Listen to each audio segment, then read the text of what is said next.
Hi boys and girls.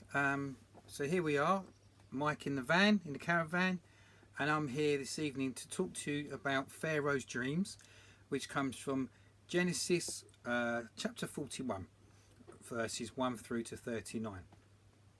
Now in this story from the Bible in Genesis, Pharaoh, 2 years had gone past, and one night he was in bed and he was asleep and he had a dream.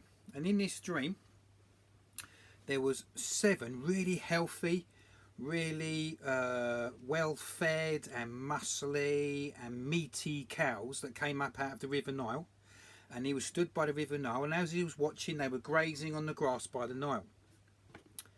Then as he was dreaming he saw 7 other cows come up out of the Nile and walk up and start feeding next to the healthy cows.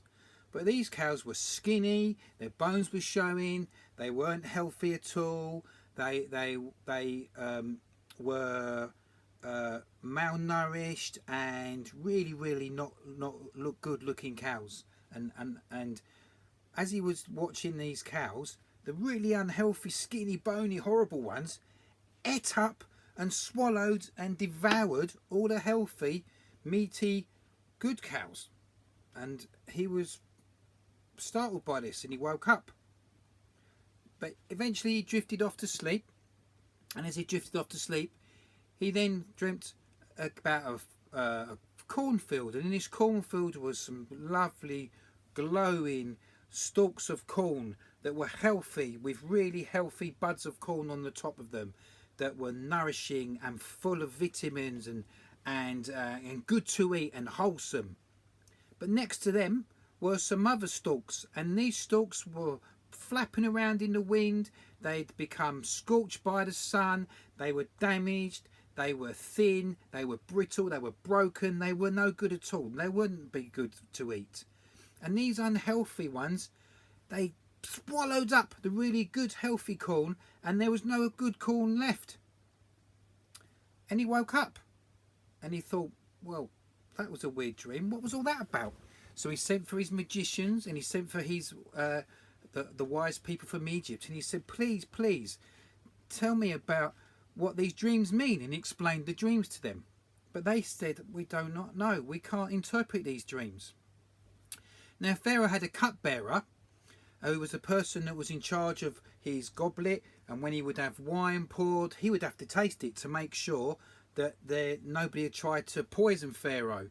And he had a very important job, and basically that was his job. He would drink the wine, and if wine was okay, he had a sip, he would pass it to Pharaoh. He was the cupbearer. Now he had been thrown into prison, but he was now back from prison.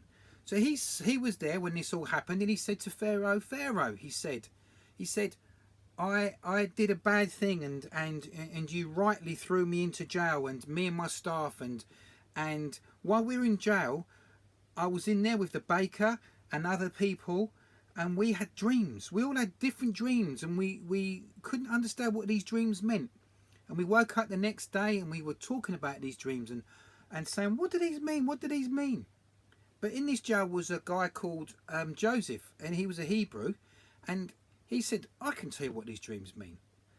And he told us that one day we would be restored to where we were, to our former place, to our former position, and the things that had been taken from us would be returned to us.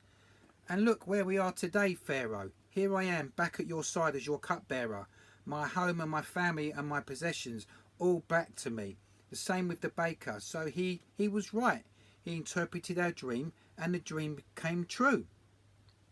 Now Pharaoh was most curious about this and wanted to know about his dream. So he sent for Joseph. And Joseph had been in jail for a long time. He was probably skinny, he would have been dirty, his clothes would have been torn and ripped, and his beard would be really grown big and bushy, much more bushier than mine. But he would have been untidy, and he would have needed to be tidied up, and a shave and a bath and some clean clothes. And he basically he spoke to Pharaoh, and Pharaoh said, I want you to interpret my dreams. He said, can you interpret my dreams? And he said, I can't, but God can. Tell me the dreams. So he told him the dreams about the cows. He told him the dreams about the corn. And he said, God has told me what this dream means. He said, basically, you will have 7 good years of abundance with lots of grain and lots of corn to be sowed and reaped and harvested, and lots of animals that you could keep for meat. There will be so much food, you'll have so much, there'll be an abundance, overflowing with food, far too much that you actually need in those 7 years. But in the following 7 years, there will be a famine. There will be no grain. There'll be no corn. The fields will be bare. There'll be a lack of animals for food, and you will be lacking. There won't be enough to eat. So Pharaoh was troubled by this, and Joseph said, you need to appoint somebody, a person that for the next 7 years can take 1/5 of your grain, 1/5 of your livestock, 1/5 of all of the things that you make in terms of your food, and store it safely away in those 7 years. 1/5 every year for 7 years. And then when it comes to the 7 years of famine and hardship and lack, where there is lack of food and there is a lack of animals to be eaten, and then you will have saved enough to see you through those hard times. Pharaoh was impressed, and he said, well, where am I going to find a man like this? And then he turned around and he said to Joseph, he said, God speaks through you.